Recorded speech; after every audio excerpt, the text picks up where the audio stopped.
I'm Kathryn. I'm interviewing Elizabeth Streb. When did you become an artist and how did you start? Well, I think that I started becoming an artist at St. Joseph's Grammar School, which happened in Penfield, New York, right across the street from where I lived. And I was asked by the Mercy nuns to draw a Hallmark card and enlarge it to the size of a poster. It was the first time I learned that I could draw just by freehand. And somehow, because when we graduated, they called me Rembrandt too, I had my identity already. I knew what I wanted to do with my life. And I was probably 8, 9, 10, something like that. Who's your favorite artist and why?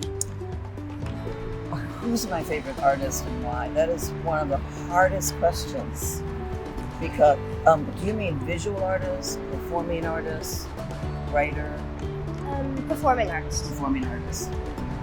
I think my favorite artist would be Trisha Brown, if I had to choose one, because she was part of, I'm 72 now, and when I first got to New York, I was 24, and she was in the Judson movement, which dealt with really pedestrian movement, and then she became postmodernist.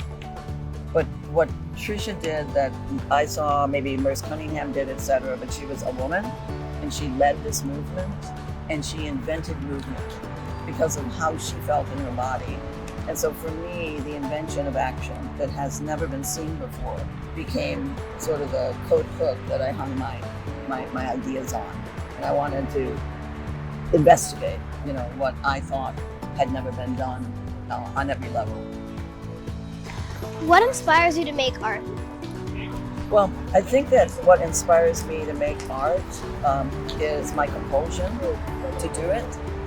And I don't really need an outside thing. Maybe a thought comes into my mind about, for instance, one of my first questions was, why doesn't the dance world, which is a field for action, for movement really, why haven't they ever fallen?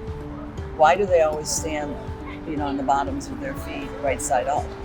And when there's so many other places to land on. And also just to be vertical in space is not a very imaginative place to be, in my opinion. And so I think that the thought of how I might come up with ideas that no one else would, but I believe that for you too, that nobody but you could have the ideas that you happen to have. And so I think that was an obsession that I became very entranced in fairly early on.